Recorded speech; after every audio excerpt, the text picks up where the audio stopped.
오늘부터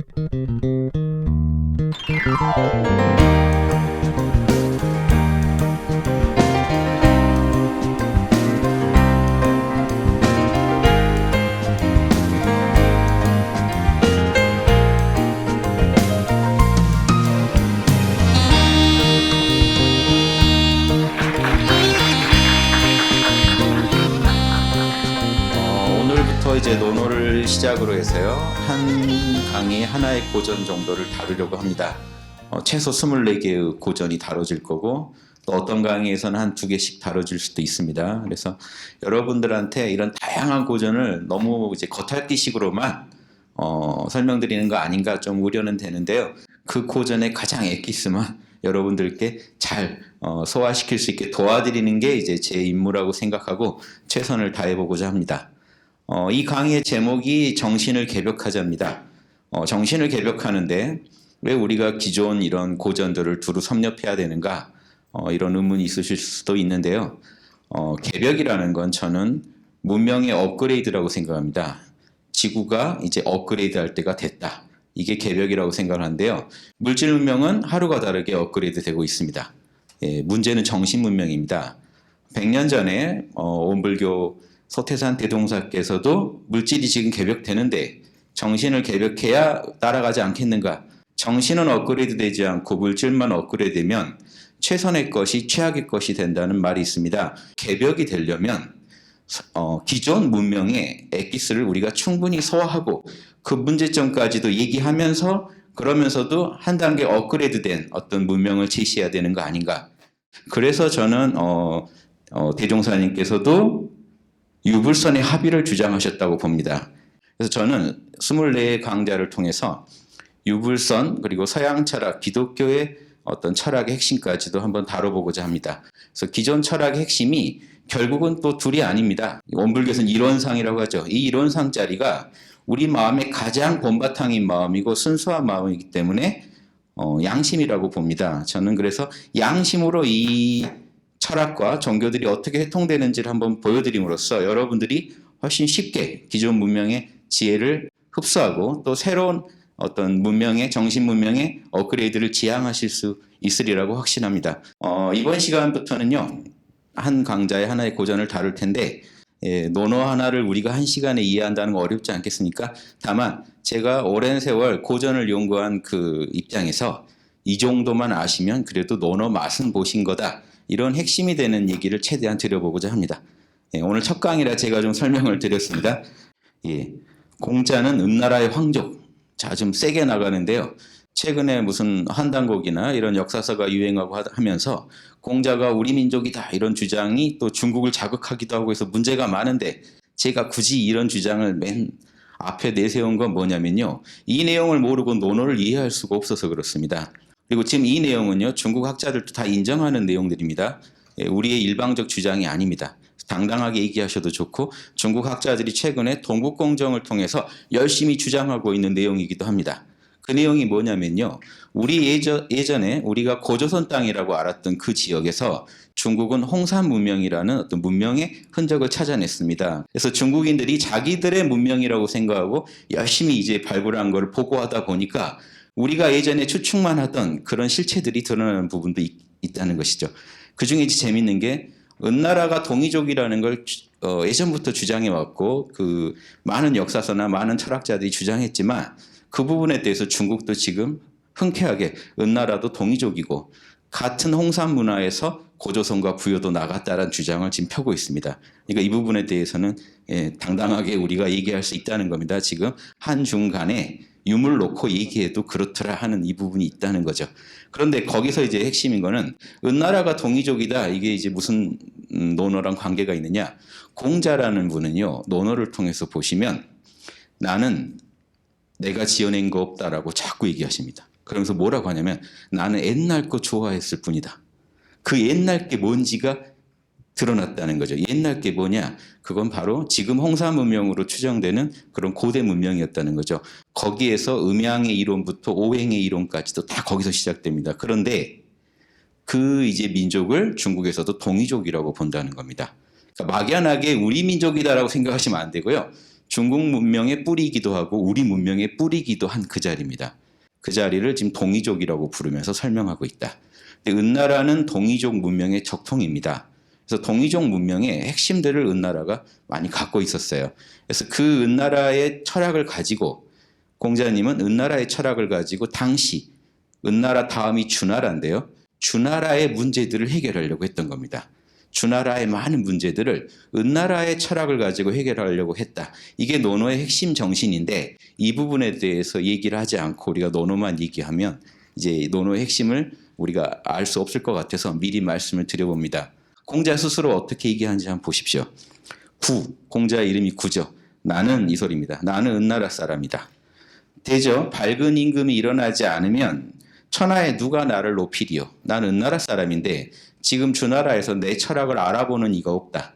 나를 알아보고 등용하는 임금이 안 나오면 아무도 내가 갖고 있는 철학을 가지고 있는 철학의 귀함을 모를 것이다. 내가 장차 죽을 것이다. 라고 하시고 7일 후에 돌아가셨다고 합니다. 이게 공자 가어에 내려옵니다. 그래서 나는 은나라 사람이다. 이 부분을 분명히 하고 있고요. 실제로 족보로 따져도 공자님은 은나라 마지막 그 황제의 이제 형제의 이제 후손인 거죠. 그래서 이 공자가 이 동이족에 대해서 갖고 있던 어떤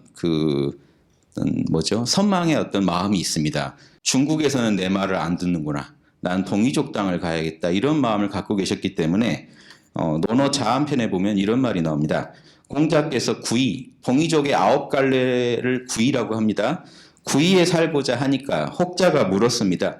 누추한데 어떻게 사시려고요? 당시 중국인들 생각에는 동이족이면 미개한 나라 아닙니까? 라고 얘기한 거죠.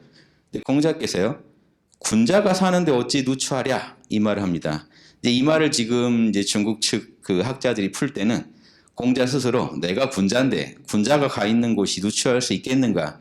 이렇게 풉니다만 중국 고대에 벌써 후한 때만 해도요. 이런 역사적 기록을 찾아보면 중국인들도 이걸 어떻게 풀었냐면요. 군자가 사는 나라인데 왜 누추하단 말이냐 이렇게 풀었습니다. 그리고 공자님은 자기 스스로 군자라고 자처하신 적이 없어요. 그래서 이 말을 내가 군자인데 내가 가는데 뭐가 문제야 이렇게 얘기하실 분이 아니라는 거죠. 군자들이 사는 나라인데 뭐가 누추하다는 거냐 이렇게 얘기했다고 보는 게 또 타당합니다. 동의는 군자가 죽지 않는 나라이다. 설문해자라고 후한 때 글입니다. 지금 우리가 쓰는 한자를요 가장 이제 설명을 잘한 고전이기도 하는데요. 보시죠. 한자 풀이를 하다가 이 얘기가 나옵니다. 동이족 이자를 풀어요. 우리가 흔히 오랑캐 이자로 풉니다. 지금 중국에서는 오랑캐라고 보기 때문에요. 그런데 이 이자를 보시면요. 이 이자는 큰 대자를 따랐으니 자, 따랐다는 얘기는 뭐냐면요. 예전에 한자를 풀이할 때 따랐다라고 하는 건요. 이겁니다. 각골문에서 동이족 이자가요. 이런 모습이에요. 원래. 그러니까 큰 대자를 따랐고 이 사실은 몸 기자를 따른 거죠. 큰 대자라는 건 사람 팔다리를 갖추고 있는 사람을 의미합니다. 사람인데 이 사람은 누굴까요? 머리를 그려보면요. 무릎을 꿇고 있는 사람입니다. 즉 어떤 도와줘야 할 사람이죠. 즉 대인이라는 뜻입니다. 다른 사람을 도와주는 사람. 이게 원래 동이족 이자였습니다. 여기에 이제 한 명 더 있으면요. 지금 우리가 이렇게 하면 협자죠. 요게 원래 동이족 이 이자랑 원래 같은 의미를 갖고 있습니다. 양 옆에 사람을 끼고 있는 사람, 도와주는 사람. 보살 같은 존재입니다. 보살. 동이족 이자는요. 원래 이런 보살 같고 군자 같은 사람을 의미한 겁니다. 그런데 나중에 이 대자에 이 글자가 몸기자가 안으로 들어온 거예요. 이게 나중에 활궁자처럼 표현해버립니다. 왜냐 실제로 활도 잘 쓰거든요. 하지만 원 의미는 남을 잘 품어주는 사람이란 뜻이었습니다. 그 근거가 지금 이 설문해자인데요. 동이족 이자를 풀면서 어떻게 푸는지 보십시오. 큰 대자는 사람을 뜻하니 동이의 풍속이 인자하다. 사람다운 사람이다. 이런 의미로 풉니다. 절대 활 잘 쏜다는 의미를 지금 후한 때만 해도 거기다 동이족 이자에 반영하지 않아요. 그래서 보십시오. 인자한 사람은 오래 산다. 그래서 군자들이 죽지 않는 나라라고 하는 것이다. 동이족은 인자한 군자들이 사는 곳이고 그 사람들은 오래 산다. 두 가지 의미가 있습니다. 군자가 대를 이어 나오는 것도 죽지 않는다는 의미가 되고 군자가 오래 산다는 말도 가능하겠죠. 수명이 길다. 이렇게도 본 것 같아요. 중국은 오래 사나 보다. 그래서 신선 사상의 발원지도 동의적으로 보는 겁니다. 군자는 오래 산다는 발상을 가지고 보고 있다는 거죠. 중국에서 도가 행해지지 않으니 군자가 죽지 않은 나라인 구이에 가고 싶다. 이렇게 이제 해석을 해버리는 겁니다. 논어의 이 구절을. 그래서 뗏목 타고 바다를 건너려고 하셨던 것이다. 이 구절도 논어에 나와요. 그래서 참으로 이유가 있었던 것이다. 동이족에 대한 입장이 지금 생각하는 거랑 다르죠. 지금은 오랑캐 이자 이렇게 풀고 끝냅니다. 근데 중국에서도 후한 때 이렇게 봤다는 겁니다. 그래서 인자한 나라요. 이 군자들이 사는 나라다. 군자가 불교로 말하면 보살이죠. 예. 성인 군자 하듯이 이쪽은 불보살 하지 않습니까? 똑같아요. 양심의 달인들입니다. 양심의 달인들이 사는 곳이기 때문에 거기는 군자가 죽지 않는 나라다. 예. 이런 의미 이해해 보시면요. 공자님이 추구했던 건 양심이었고 그리고 그 양심이 구현되는 나라로 중국보다 동이족을 더 우선시하고 있었다. 이런 정보를 한번 생각해 볼 수 있겠죠. 동방 고대 문화를 밝히려고 했던 공자. 공자께서 말씀하시길 나는 고대 문화의 본 뜻을 있는 그대로 밝히고 설명하였을 뿐 이게 수리부작이란 뜻입니다. 예, 신이 호고 독실이 신앙하듯이 믿고 좋아했다. 옛날 것을. 그 옛날 게 뭔지 아시겠죠?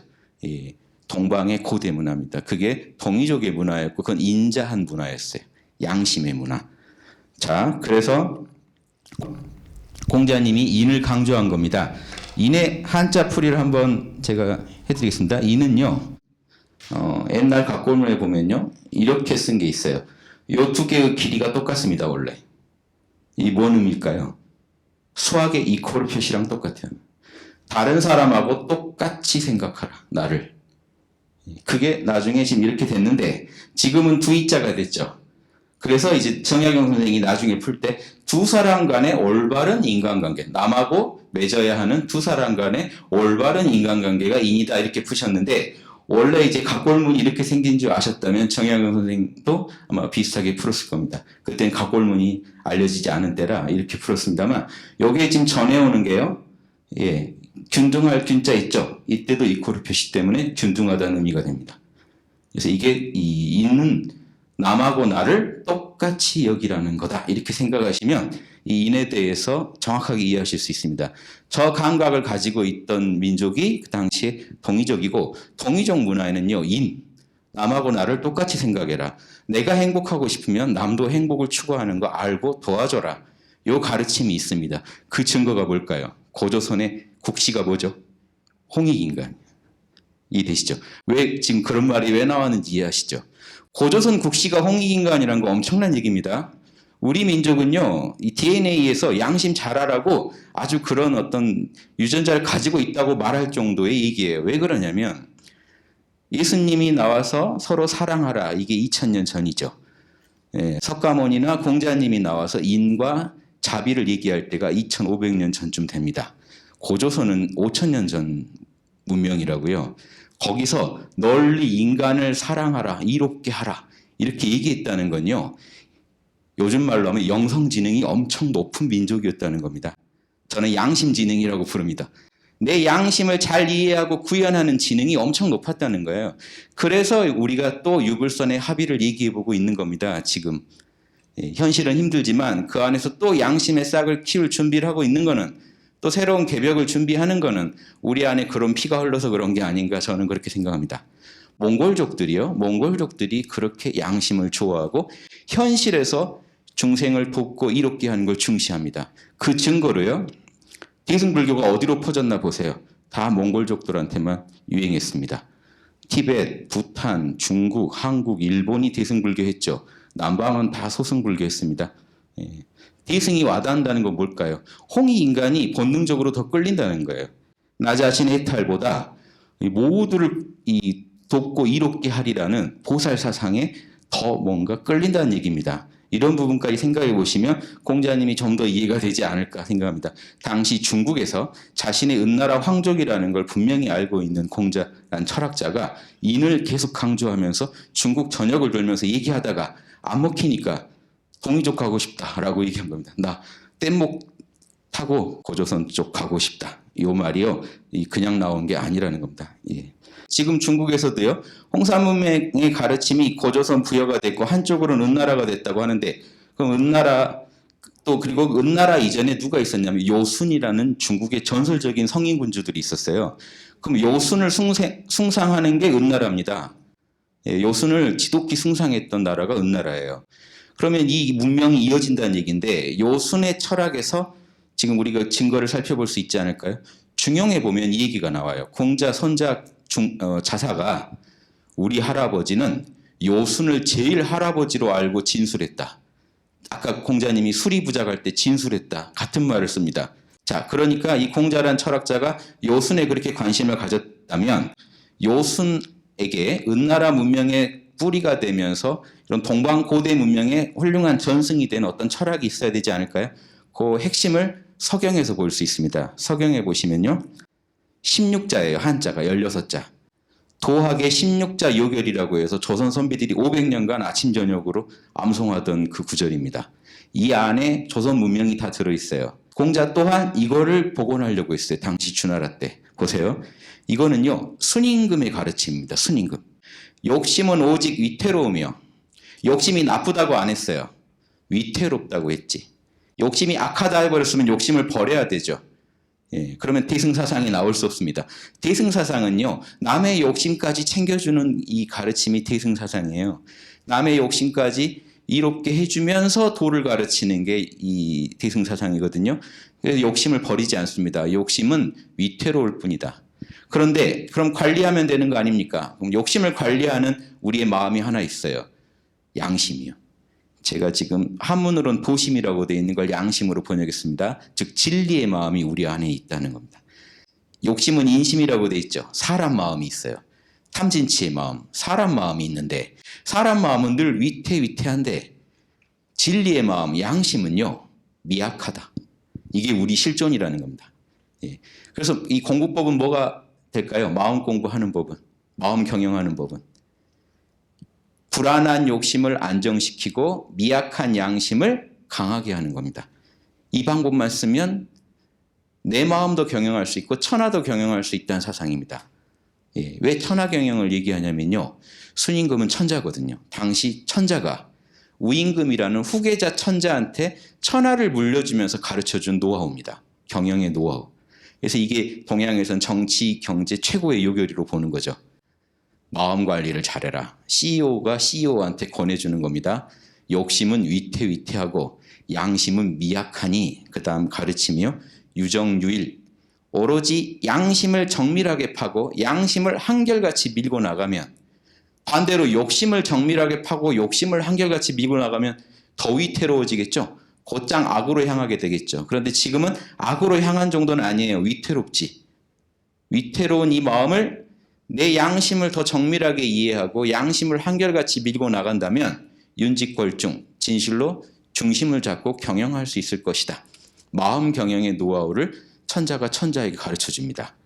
즉 천하를 경영하는 것도 내 희노애락의 마음 경영하는 데 달려있다. 이 얘기를 지금 순임금이 한 거니까요. 순임금이 언제입니까?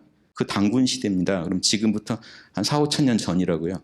저 때 이런 가르침이 나왔다는 겁니다. 이 동방 고대 문화를 공자는 복원하고 싶었던 거예요. 당시 주나라에. 주나라 봉건 제도가 무너지면서요. 공자 때를 춘추 시대라고 합니다. 춘추 시대가 오면요. 이제 천자를 다 무시하고요. 제후들이 마음대로 이제 정치를 하던 시대입니다. 맹자 때가 되면 전국 시대가 돼요. 전국 시대는요. 이제 더 심각해집니다. 춘추 시대 때는 천자를 형식적으로라도 유의했는데 전국 시대는 누가 천자 자리 먹느냐 가지고 다투는 시대가 됩니다. 그래서 맹자한테 바라는 건 내가 천자 되는 비법을 얘기해 주시오 이겁니다. 근데 공자한테 바라는 건 그 정도는 아니었어요. 그 당시에. 천자를 형식적으로라도 유의했기 때문에 공자 때는 그래도 뭔가 주나라의 기존 질서를 다시 회복시켜 보자 하는 그런 여지가 있었죠. 그래서 이 공자는 이 은나라의 철학인 인의 철학, 사랑의 철학을 가지고 당시 중국 문제를 좀 풀어보려고 했던 겁니다. 실제로 잘 안 됐죠. 그래서 이런 부분도 공자의 어떤 생을 이해하고 공자의 사상을 이해하는 데 도움이 되는 부분인 것 같아서 말씀드렸습니다. 공자는요. 얼마나 이 공부를 좋아했는지 지금 단순히 옛날 걸 좋아하신 게 아닙니다. 옛날 걸 좋아한 게 아니고 공자는 옛날에 그 양심의 학문을 좋아했던 겁니다. 이 부분을 감안하고 읽어주셔야 논어가 재밌어요. 예. 그래서 이 양심 밝히는 학문을 닦았던 공자가 자신이 정말 학문의 그 매니아이고 요즘 말로 오타쿠라고 하죠. 학문의 오타쿠였음을요, 논어 곳곳에서 밝히고 있습니다. 근데 그 학문이 뭔지가 안 써 있단 말이에요. 그러니까 논어 읽으실 때 안 와닿죠. 그래서 제가 앞에 그 설명을 드린 거예요. 공자는 양심 학문의 오타쿠였다는 것. 이 부분을 알고 한번 보시죠. 학이 시습지면 뭐 불역여로와 이런 거 다 아시죠? 이 구절. 그런데 새로운 느낌으로 한번 보실까요? 배우고 때때로 익히면 또한 기쁘지 아니한가. 양심의 학문을 배운 겁니다. 내 안에 있는 양심을 밝히자는 학문을 배운 겁니다. 그 학문을 먼저 남한테 배워야 됩니다. 여러분이 혼자 하시기 힘들어요.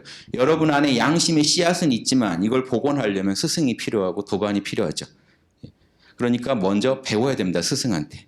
배워서 학이 시습지, 학은 남한테 배웠다는 얘기입니다. 시습지는 수시로 혼자 연습했다는 겁니다. 혼자 연습하고 연습하다가 이게 내게 되면, 소화가 되면 얼마나 기쁠까요? 내 양심에서 나오는 희열이고 법열입니다. 이거는.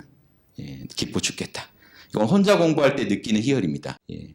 그런데 여기서 이제 습자 하나만 말씀드리면, 이 습자, 이게 기두자, 날개를 의미한다는 거 아시죠? 원래 근자는요, 지금 현재 흰백자로 되어 있는데 원래는 날일자였습니다. 나중에 이게 덧붙였던 거예요. 그러면 뭔 의미냐면 새가 날개짓을 할 때 날마다 연습해서 결국 날게 된다는 거를 익힐 습자라고 이제 그 글자에 담은 거죠. 그 의미를.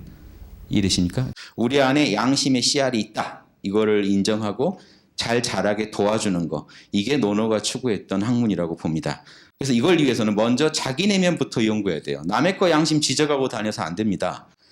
나도 내 말을 안 듣는데 남이 왜 내 말을 듣겠어요? 내 말 들을 건 나밖에 없기 때문에 스스로 먼저 좋은 진리의 가르침을 배워서 스스로 내면에서 이걸 구현해 보는 겁니다. 그래서 뭔가 성취가 있을 때 얼마나 기쁘겠습니까? 미리 말씀드리면 공자는 양심을 뭐로 생각했느냐? 논어에서 계속 나옵니다. 내가 당해서 싫은 걸 남한테 하지 마라. 이 한마디로 양심을 설명합니다. 이 마음이 인간이면 있죠. 인간이면 욕심도 있습니다. 누군가가 나한테 손해를 끼칠 것 같으면 귀신같이 알아요. 온몸이 떨립니다. 손해볼까 봐.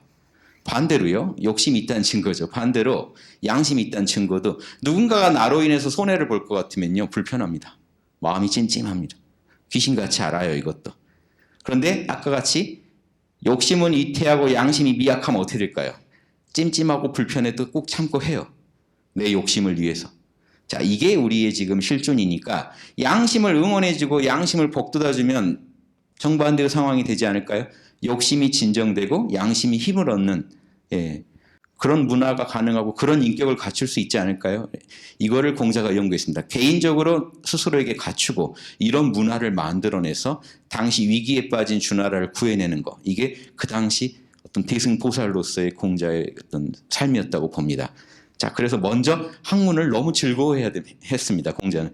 여러분도 학문이 즐거워야 돼요. 양심 밝히는 게 즐겁지 않으면, 여러분이 즐겁지 않으면 보살도라는 건 안 나옵니다. 이 양심에서 나오는 희열이지 자신의 어떤 편견과 탐진치에서 나오는 희열이면 안 돼요. 예, 그래서 이런 학문을 지금 어물개선 사막이라고 하죠.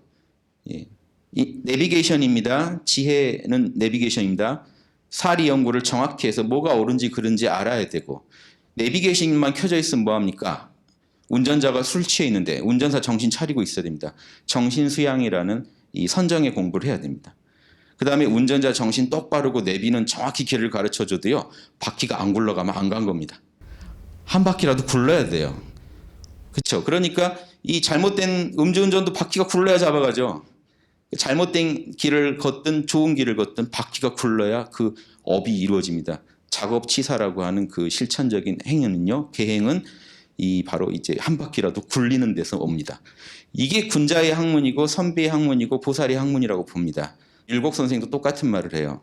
국리를 통해서 진리를 파악하고 거경을 통해서 항상 깨어있고 역행을 통해서 항상 힘써 행하는 거, 이건 선비의 정신사업이다. 죽을 때까지 해야 될 사업이다. 선비와 보살이 다르지 않죠. 공자라는 분은요, 논어를 통해서 보시면 나는 내가 지어낸 거 없다라고 자꾸 얘기하십니다. 그게 거미족의 문화였고 그건 인자한 문화였어요. 양심의 문화. 정의적 문화에는요, 남하고 나를 똑같이 생각해라. 내가 행복하고 싶으면 남도 행복을 추구하는 거 알고 도와줘라. 불안한 욕심을 안정시키고 미약한 양심을 강하게 하는 겁니다. 이 방법만 쓰면 내 마음도 경영할 수 있고 천하도 경영할 수 있다는 사상입니다. 이 공자는 이 은나라의 철학인 인의 철학, 사랑의 철학을 가지고 당시 중국 문제를 좀 풀어보려고 했던 겁니다.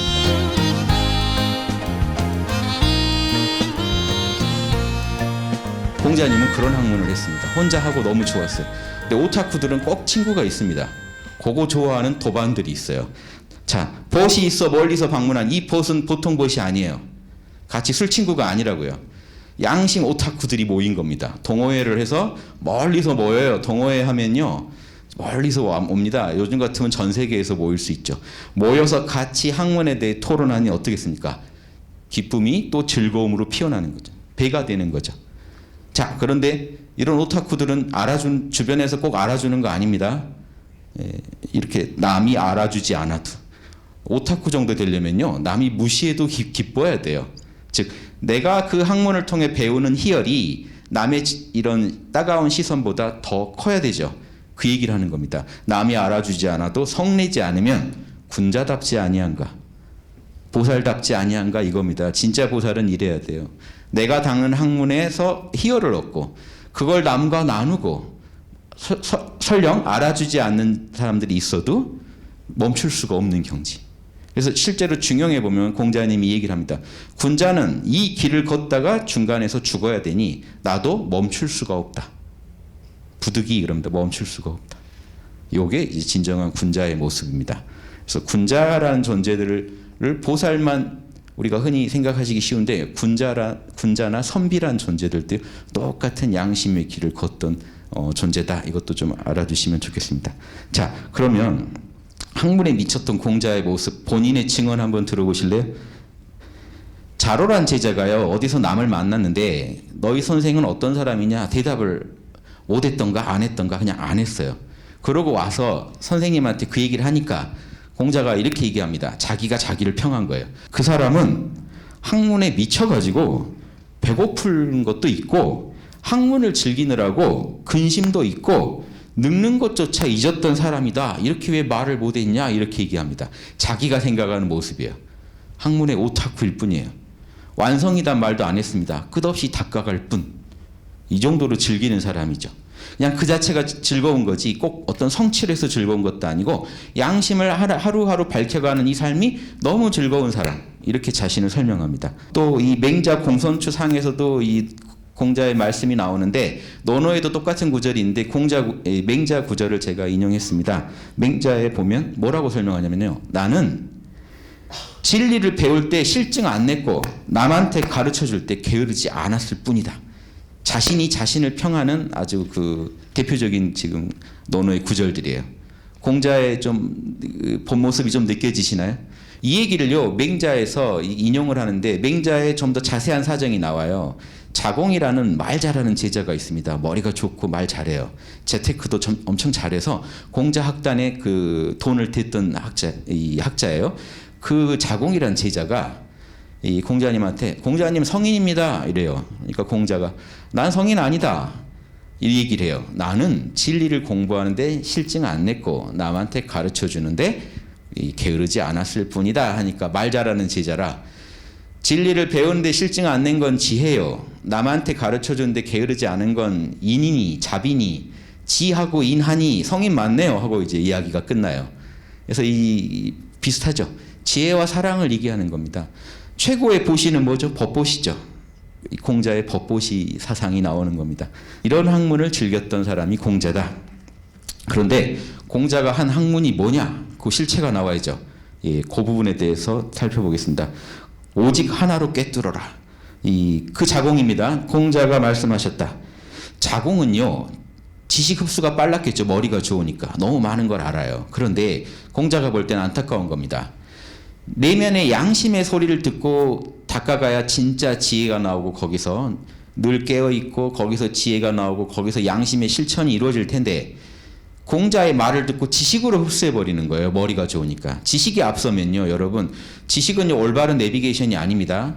지식은 죽은 정보예요. 내가 해본 게 아니잖아요. 대종경에 엄청난 지식이 있죠. 그 여러분이요, 죽은 정보로 받아들이면 그건 그냥 지식입니다. 지혜가 되려면요, 살아있는 정보가 돼야 돼요. 즉 여러분이 써먹을 수 있는 정보가 되면 지혜가 됩니다. 그 말씀을 그대로 적용해서 인생을 살 수 있으면 지혜가 되는 거죠. 그런데 이 자공은 지식이 많았다는 거죠. 즉 해보지 않고 머리로 먼저 이해해버리는 게 너무 많았습니다. 그리고 머리로 이해된 것 같으면요, 사람은 더 마음을 안 내요. 다 아는 것 같아요. 해보지 않고 양심을 제대로 이해하려고 안 하니까 공자가 이렇게 질문을 해서 함정에 빠뜨립니다. 자공아, 너는 내가 많이 배워서 아는 사람 같지? 네, 안 그렇습니까? 아니다. 나는 오직 하나만 팠다. 뭘까요? 양심이요. 난 내 양심만 팠다. 내 양심은요, 내가 당해서 싫은 일 남한테 하지 말라고 얘기하기 때문에 그거 어기지 않고 살려고 노력하다가 수많은 지혜를 얻게 됐고, 이 수신제가 치국평천하의 어떤 공식도 알게 됐고, 인간이 어떻게 살아야 되는지, 어떻게 관계를 맺어야 되는지도 다 알게 됐다, 이 얘기를 하는 겁니다. 아는 거 많은 건 맞는데 지식을 많이 습득해서 내가 아는 게 아니라 오직 하나, 내 양심에 자명한 거는 옳다고 하고 내 양심에서 찜찜하다고 하는 건 거부하면서 살다 보니 이런 진리를 많이 얻게 됐다, 이 얘기를 한 겁니다. 지금 여기서는 뭐가 하나인지 얘기를 안 했죠. 그 다음 또 다른 논어구절에 이런 문답이 나와요. 공자가 자신의 후계자인 증자한테 이런 말 합니다. 증자야, 나는 내 도는 하나로 꿰뚫어져 있다. 오도 이리간지, 이 말을 합니다. 이 말을 하고 증자가 예 하니까 나가셔 버렸어요. 다른 제자들은 지금 그 하나가 뭔지 모르는 겁니다. 궁금해서 증자한테 물어보니까 증자가 충서 그랬습니다. 충서. 자, 그런데요, 지금 현재 주자의 해석을 보면요, 주자의 해석을 보면 충서를 이렇게 풉니다. 충은요, 자신한테 최선을 다한 게 충이고, 서는 남을 나처럼 여긴 것이다. 자, 서는요, 마음심자 이외에 같을 여자가 있죠. 이게 인하고 똑같습니다. 다른 사람하고 똑같이 여겨하는 것처럼 다른 사람하고 나를 똑같이 여기는 마음이란 뜻이에요. 그러니까 여러분이 용서도 해주는 거죠. 근데 용서란 뜻이 본뜻은 아닙니다. 남을 나처럼 생각해 준다는 게 본뜻이죠. 그래서 이 서가 더 중요해요. 충은요, 마음이 하나로 향해 있다는 겁니다. 이 위에 글자는요, 화살을 그려놓고 보면 쉬워요. 관역의 적중한 모습이에요. 마음이 하나의 관역에 꽂혀 있는 모습이에요. 그래서 이 주자의 풀이보다는 정약용 선생은 거기에 문제 제기를 합니다. 하나로 꽂혔다 그랬는데 왜 충서 두 개를 얘기하느냐? 충은 서를 말한다는 거죠. 오직 서 하나에 충실했다, 이렇게 풀어야 된다는 거죠. 저는 이 풀이가 맞다고 봅니다. 만약에 두 개에 꽂히면 어떻게 될까요? 이거 어디 양꼬치 집 그 간판 같죠? 두 개에 꽂히면 어떻게 될까요? 여기 두 개 있으면 어떻게 되죠? 근심 한자예요. 마음이 두 개에 꽂히면 근심이 시작됩니다. 우리 뇌가 그렇게 생겨 먹었어요. 우리 뇌는요, 하나를 선택해야 거기에 몰입이 되지, 두 개를 계속 비교하고 있는 동안은 스트레스만 받습니다. 그래서 근심이 시작돼. 그러니까 지금 충서란 말은 뭔 뜻일까요? 오직 서, 남을 나처럼 여기는 거, 그거 하나에 최선을 다했다, 이렇게 푸셔야 맞다는 겁니다. 예, 여기 제 주장이 아닙니다. 정양용 선생님께서 이미 주장하셨어요. 자, 이제 서가 드러납니다. 자공이 묻기를, 자공은 머리가 좋은 제자예요. 공자의 핵심 사상을요, 알아내려고 유도 질문을 하는 겁니다. 선생님, 한마디만 해주세요. 즉 한 글자만 얘기해 주세요. 제가 그것대로 살게요. 그럼 뭘 유도한 겁니까? 선생님한테 이런 질문 하실 수 있어야 돼요. 선생님이 제일 중시하는 게 뭔지 알아내려고 질문한 겁니다. 그러니까 공자가 서 그럽니다. 서해라. 그러면서 이 서를 풀어줘요. 드디어 내가 당해서 싫은 걸 남한테 하지 마라. 그게 서다. 남을 너처럼 사랑하고 남에게 싫은 일을 하지 말고, 이 말까지 내포되어 있는 겁니다. 너가 받고 싶은 걸 남한테 해줘라. 너라면 싫을 거 하지 말고 너라면 원하는 거 해줘라. 상대방을 나처럼 사랑하면 당연히 따라오는 그 마음이겠죠. 그래서 이 서를 강조합니다. 그래서 이 인에 대해서 얘기한 걸 보시면서 서에 대해서 더 이해를 해보시죠.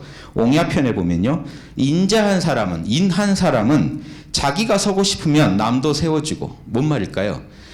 내가 서고 싶다는 그 마음을 내가 잘 알잖아요. 그럼 남도 얼마나 서고 싶을까요? 내가 돈을 원하듯이 남도 얼마나 원할까요? 내가 살기를 원하듯이 남도 얼마나 살고 싶을까요? 자기가 이루고 싶으면 남도 이루게 해준다. 그 마음을요, 참지 않고 구현해 보는 겁니다. 즉, 내가 상대방이라면 정말 원할 거 해주는 겁니다. 내가 상대방이라면 정말 싫을 거 안 해주는 겁니다. 이게 서입니다. 이렇게 해서 자기의 입장을 잘 살펴서 남의 입장을 이해하는 것, 이것이 사랑의 올바른 방법이다. 이렇게 얘기합니다. 자, 마태복음 보면 예수님도 비슷한 얘기 하시죠. 요걸 황금률이라고 합니다. 예수님은 황금률이라고 안 했는데 황금률이란 말은요, 뒤에 로마 황제가 저거를 황금에다 새겨서 아침 저녁으로 봤어요. 금과 억조로 삼은 거죠. 저것만 하면 인간관계의 모든 문제의 답이 다 풀리겠구나 하고, 무엇이든지 남이 그대들에게 해주기를 바라는 대로 그대들도 남에게 해주어라. 이게 모든 율법과 예언서의 골자다. 신구약 통틀어서 이게 최고다 하고 제시한 게 저겁니다. 모든 성인들의 가르침이 같아요. 내가 당해서 싫은 거 남한테 하지 맙시다. 공자는요. 예수님은요. 너가 대접받고 싶은 대로 먼저 해줘라. 이해되시죠? 자, 양심 다 아셨습니다. 이제부터 양심 모르신다는 말을 못 하세요. 여러분 내면에 이미 있는 마음이고 이렇게 구체적인 언어로까지 배웠죠. 그럼 이제 안팎이 자꾸 만나다 보면요, 여러분의 양심이 자꾸 복원됩니다. 대종경, 원불교 대종경 가르침 한번 볼까요? 대종사 말씀하시기를 내가 못 당할 일은 남도 못 당하고 내게 좋은 일은 남에게도 좋아하나니, 남도 좋아하나니 내 마음에 섭섭하거든 나는 남에게 그리 말고 내 마음에 만족하거든 나도 남에게 그리 하라. 다 들어있죠? 이것은 곧 내 마음을 미루어 남의 마음을 생각하는 법이니 이와 같이 오래오래 공부하면 자타의 간격이 없이 서로 감화를 얻으리라. 이게요, 모든 성인들이 최고로 가르치던 가르침입니다. 요거 구현하면요, 이 인류가 이롭게 돼요. 홍익인간하는 구체적 방법론이에요. 우리가 홍익인간이란 말만 하다 보면요, 이롭게 해줘야 된다. 근데 어떻게 이롭게 할지를 몰라요. 이렇게 해줘야 됩니다. 여러분이 가족을 이롭게 하고 싶으면요, 가족이 진짜 원하는 거 들어주고요, 가족이 진짜 싫어하는 거 안 해야 돼요. 근데 인간은요, 못돼서 욕심이 늘 충만하고 위태로운 존재죠. 반대로 합니다. 예. 남이 진짜 싫어할 거를 자꾸 가하고, 예. 남이 진짜 원하는 거는 자꾸 무시해요. 그러면서 인간관계가 틀어지는데 왜 이렇게 됐는지 모른다고 생각하거나 상대방이 못나서 그렇다고 생각합니다. 나는 올바른데, 나는 잘했는데 상대방 수준이 떨어져서 이렇게 됐다고 생각합니다. 이런 게 지금 인간관계의 이 성인들이 가르쳐준 인간관계의 진리에 역행하는 거죠. 정치도 똑같습니다. 국민들이 원하는 걸 해주고 국민들이 싫어하는 거 안 해주면 되는 거죠. 반대로 하면요, 국민들이 힘들어지죠. 다 같이 힘들어지죠. 이게 간단한 것 같지만 개인의 문제, 사회의 문제, 인류 전반의 문제, 이 공식 하나면 다 해결됩니다. 그래서 이 논어에서 공자께서 이것만 강조하는 겁니다. 양심은요, 우주적인 마음입니다. 일체를 하나로 보는 마음이에요. 우리의 이 참나자리가 아니고는요, 이 양심이 바로 참나인 이유가 참나자리가 아니고 남을 나처럼 여길 수가 없어요. 노력해야 그렇게 되지.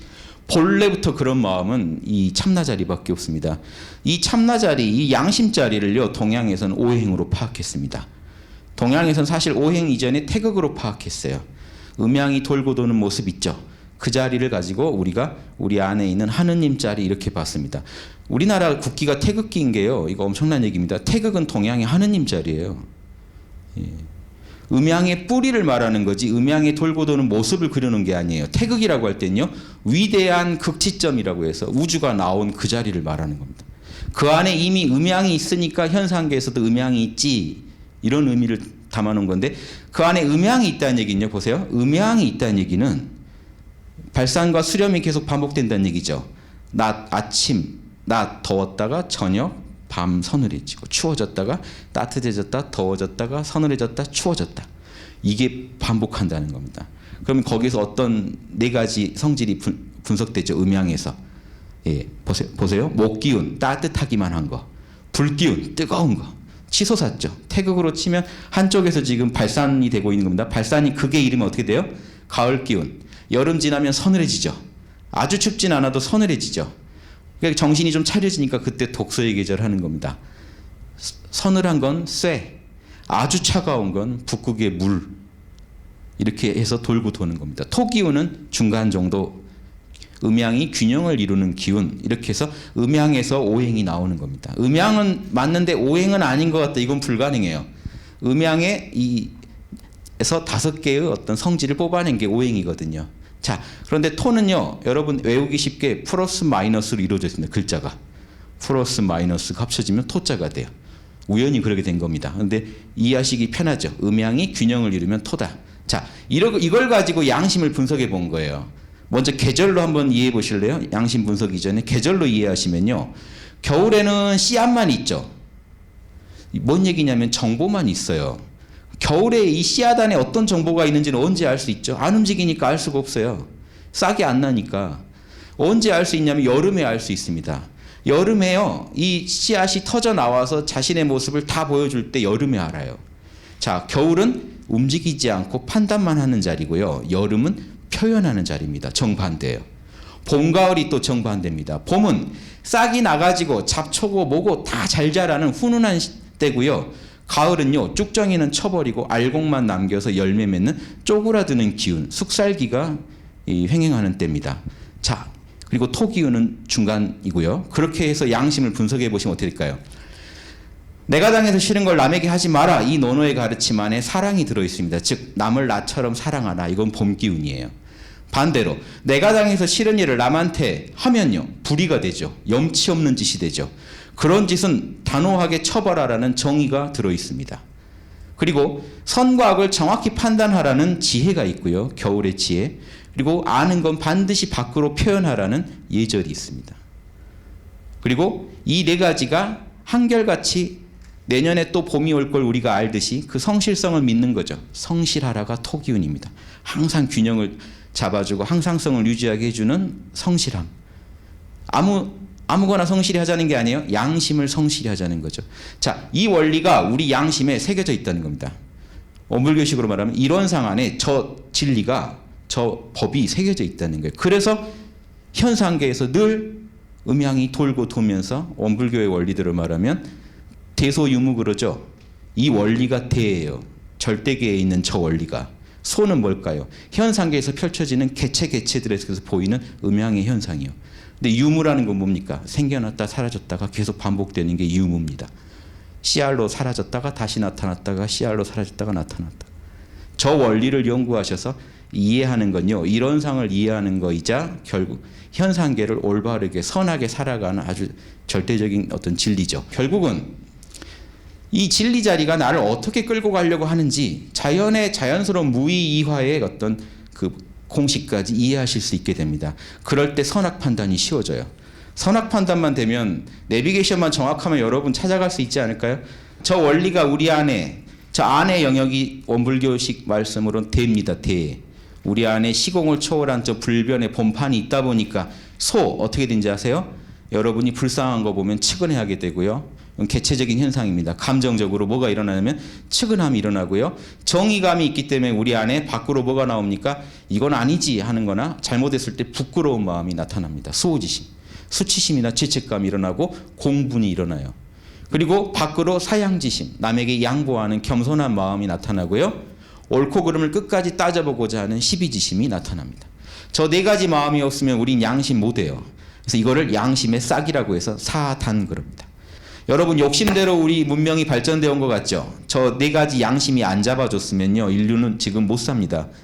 측은지심이 없다면 사회를 구성할 수 없습니다. 같이 못 살아요. 애초에 원시 시대 때부터 같이 못 살아요. 육아 같이 못 해요. 사냥 같이 못 나가요. 저 친구가 나를 잡을지 멧돼지를 잡을지 모르겠단 말이에요. 못 나가요. 이해되시죠? 공동육아, 공동사냥 못합니다. 측은지심이 없다면. 수호지심이 없다면 이 사회의 법과 제도가 성립할 수 없습니다.